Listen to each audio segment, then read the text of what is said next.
ဒါပေမဲ့ကျွန်တော်အိပ်ဘက်ပိုင်းဘာမှပြီးတယ်လေမင်းများပြီးသွားတော့ဖြစ်မှာပါ ကျမကလမ်းမလာ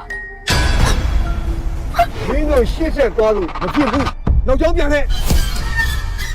ဒါဆီယမာကြီးတော်တက်ဝီကျော်ရဲ့ရုပ်ကံ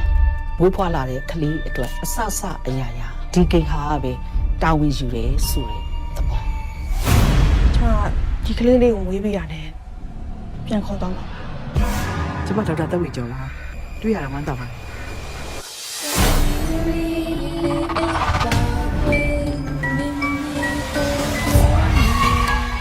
စာပေပေါ်လေးရမကွေး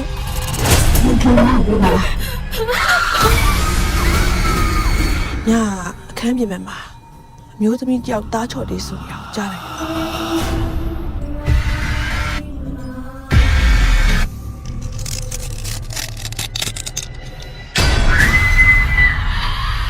ဒီမှာတရေတော့နည်းနည်းခြောက်တယ် လက်တော်တရေချောက်နေရဲဆိုရင်ဘာလို့စိတ်နေရလဲ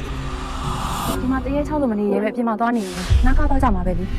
မတူဘူးတက်ရှိတော့သူတို့ကလည်းတော့ဒီချက်ထဲမှာလေစံတကူပဲကြီးတယ်ရှိရတာ သူမိုင်းဘလို့တည်ရလဲ ဒီကိုရောက်လာပြီပဲဘာမှမပူနဲ့တော့အားလုံးအဆင်ပြေသွားပြီလို့သာအောက်မေးလိုက်မင်းကလေးမွေးပြီးရင်ငါ့ကိုပြီးပြီးခဲ့ မပြေးရနိုင်ပါဘူး